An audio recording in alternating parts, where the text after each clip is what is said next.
జైవీ మిత్రులారా, నిన్న ఒక వీడియో చూశాను. ఒక టీవీ ఛానల్లో బ్రేకింగ్ న్యూస్ వేసి పూరి జగన్నాథ ఆలయం మీద ఒక పక్షి ఒక జెండా ఎత్తుకెళ్తుంటే అది చూపించి పూరి జగన్నాథ్ ముందే సంకేతం ఇచ్చాడు, ఈ ఇండియా పాకిస్తాన్ యుద్ధం జరుగుతుంది అని చెప్పేసి. ఈ సన్నాసి మీడియా నా కొడుకులు ఏమన్నా అర్థం కావట్లేదు. మొన్నటిదాకా అఘోరీ వర్షిని మీద పడి తెచ్చారు. ఇప్పుడు ఇండియా పాకిస్తాన్ గొడవల్లో ఉన్నాయి లేనివన్నీ రీల్స్ వేసేసి వ్యూస్ పెంచుకుంటున్నారు.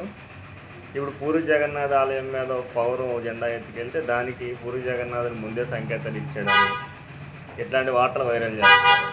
నిజం చెప్పాలంటే అక్కడ ఇంటెలిజెన్స్ విభాగం ముందే చెప్పింది పహల్గామ్ దాడి గురించి. డైరెక్ట్గా ఇంటెలిజెన్స్ చెప్పిన దాన్నే పట్టించుకున్నాడు. పూరి జగన్నాథ్ ఆలయం మీద ఒక పక్షి జెండా ఎత్తుకెళ్తే ఎట్టా పట్టించుకుంటాడు ఆ మోడీ సార్?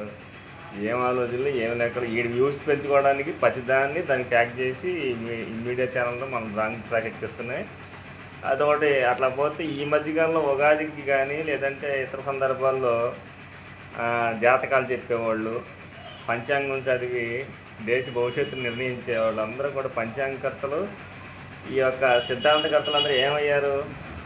ఇప్పుడు పాకిస్తాన్ బోర్డర్లో ఎవడైతే వెళ్ళి యుద్ధం చేసి ప్రాణాలు పోకుండా శత్రువుల మీద విజయం సాధించి వస్తాడో వాడి జాతక చక్రం వేసి వాళ్ళని పంపిస్తే బాగుంటుంది కదా. వీళ్ళందరితో చచ్చిపోకుండా యుద్ధం చేసి తిరిగి వచ్చేవాడు జాతక చక్రం వేయించమని చెప్పేసి నేను డిమాండ్ చేస్తున్నాను.